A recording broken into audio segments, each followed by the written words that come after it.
अयोध्या में आज रामलला की मूर्ति की प्राण प्रतिष्ठा का कार्यक्रम खत्म हो चुका है। देश भर में लोगों के बीच खुशी का माहौल है। ऐसे में आइए जानते हैं कि क्यों किसी भी मूर्ति की प्राण प्रतिष्ठा करनी जरूरी होती है। राम मंदिर तीर्थ क्षेत्र ट्रस्ट ने रामलला की प्राण प्रतिष्ठा के लिए देश भर के विद्वानों और शीर्ष ज्योतिषियों से इसका शुभ मुहूर्त निकलवाया गया। हिंदू धर्म के मुताबिक किसी भी मंदिर में देवी देवता की मूर्ति स्थापित करने से पहले उस मूर्ति की विधि विधान से प्राण प्रतिष्ठा करना बेहद जरूरी होता है। प्राण प्रतिष्ठा का मतलब है कि मूर्ति में प्राणों की स्थापना करना या जीवन शक्ति को स्थापित करके किसी भी मूर्ति को देवता के रूप में बदलना। प्राण प्रतिष्ठा के दौरान मंत्रों का उच्चारण और विधि विधान से पूजा करके मूर्ति में प्राण प्रतिष्ठा किए जाते हैं। किसी भी मूर्ति की प्राण प्रतिष्ठा करते समय उसे कई चरणों से होकर गुजरना पड़ता है। बिना प्राण प्रतिष्ठा के किसी भी प्रतिमा की पूजा नहीं की जा सकती है। प्राण प्रतिष्ठा से पहले तक प्रतिमा निर्जीव रहती है और प्राण प्रतिष्ठा के बाद ही उसमें जीवन आता है और वह पूजनीय योग्य बन जाती है। प्राण प्रतिष्ठा के दौरान कई चरण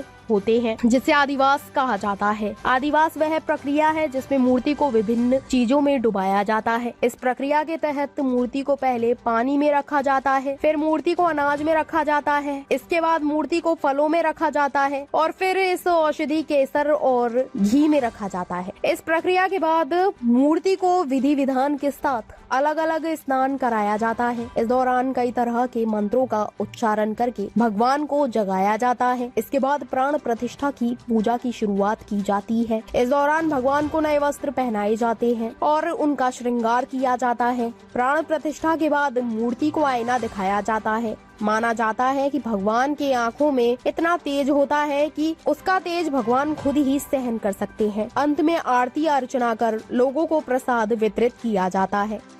ताज़ा खबरों से जुड़े रहने के लिए हमारे चैनल को सब्सक्राइब करें और बेल आइकन को दबाना ना भूलें ताकि हर खबर की नोटिफिकेशन आपको मिलती रहे।